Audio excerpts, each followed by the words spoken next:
Shalom, Bapak Ibu dan orang-orang muda dimanapun kita berada. Salam terkasih dari Yesus Kristus bagi kita semua. Kembali kita akan mendengarkan renungan singkat yang berjudul Aku adalah Alfa dan Omega.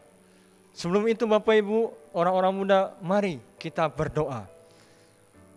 Bapa kami yang bertahta di dalam kerajaan sorga, Tuhan, kami rindu untuk mengundang akan kuasa Roh Kudus-Mu mulai hadir di dalam hati dan pikiran kami untuk siap mendengar dan mengimani sebagai pengharapan bahwa Yesus adalah kebenaran bagi hidup kami.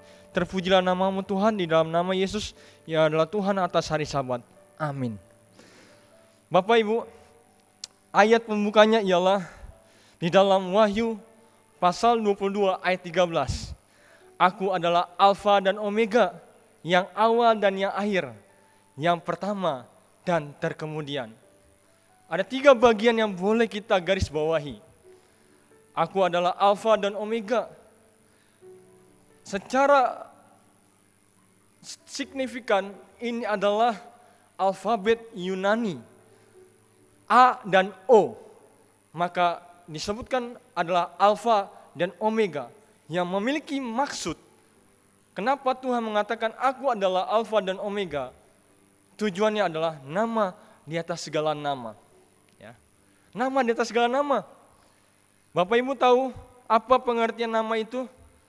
Kita akan selidiki sedikit. Di dalam pandangan filsuf abad yang ke-16, dikatakan oleh Gottfried Wilhelm Leibniz, mengatakan nama sebagai simbol dan penanda dari entitas dan sifat-sifatnya.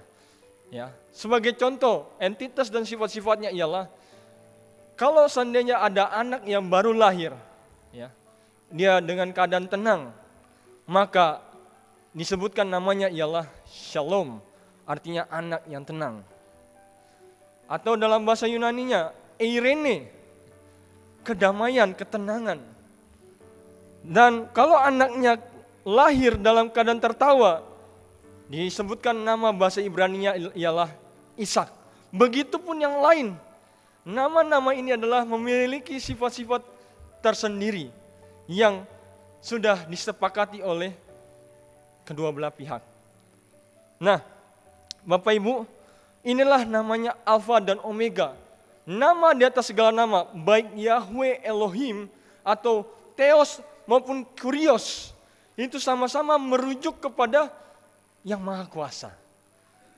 Kemudian yang pertama dan yang kemudian, yang awal dan yang akhir, ini menceritakan firman Allah, ya, yang menceritakan yang awal dan yang akhir tentang kejadian bagaimana Yesus sebagai pembuat skenario.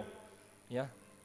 Dialah yang akan membuat segala sesuatunya, dan Dia yang Maha tahu tentang kejadian yang belum terjadi bahkan yang akan terjadi.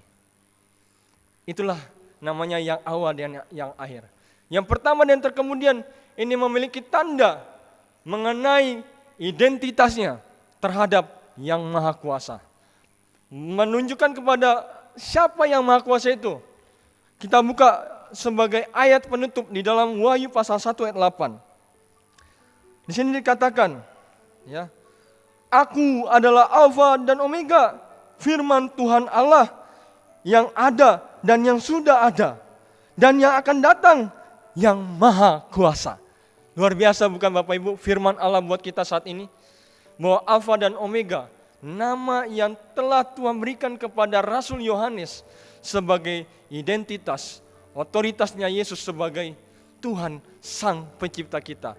Biarlah oleh pelajaran ini, kita selalu mengingat nama Tuhan di dalam hati dan pikiran kita, dan kita meteraikan senantiasa, dan kita rindukan bahwa hanya satu nama yang kita rindu-rindukan, yaitu Yesus Kristus yang telah menebus kita menjadi Tuhan bagi kita. Tuhan memberkati.